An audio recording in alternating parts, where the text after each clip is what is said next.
মসজিদে যতক্ষণ বৈশা থাকে এক ফেরেশতা ডাইনে বৈশা চোখের পানি জড়াইতে থাকে, আল্লাহুম্মা গফিরলা, আল্লাহ আরে মাফ করে দেন না। আল্লাহ বলে তোরা তো আইলো গেল কি, আপনার ঘরেই তো বের হইছে, আমাকে জিজ্ঞাসা করেন কেন তোর দিলে এত ব্যথা কেন?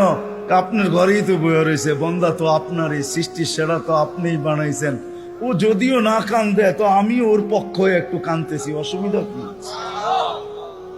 আরেকজন বলে আল্লাহুম্মা আরহাম আলাইহি, আল্লাহর উপরে দয়া করেন না।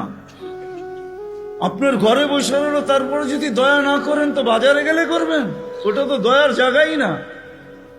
কি করে না করে না দোয়া? যতক্ষণ মসজিদে বসে থাকে আরেকজন নামাজের সওয়াব লিখতে থাকে। আল্লাহ বলে ঘুমায় তো রইল, তুই নামাজের সওয়াব লেখস না কেন? ঘুমাইলো তো আপনার বাড়িতেই ঘুমাইছে, আর কোথায় ঘুমাইছে? সওয়াব লিখবো না তো লিখবো না কেন? এটাও ফেরেশতা চালায়। আপনি ভাবেন শ্বাস প্রশ্বাস এমনি নেন? কন্ট্রোল রুম আছে, কন্ট্রোল রুম।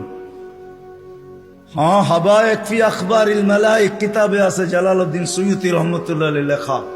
যখন শ্বাস নেই তো ফেরেশতা বলে আল্লাহ আমসিকা ওয়াতরুক, বন্ধ করে দিব না খোলা রাখবো?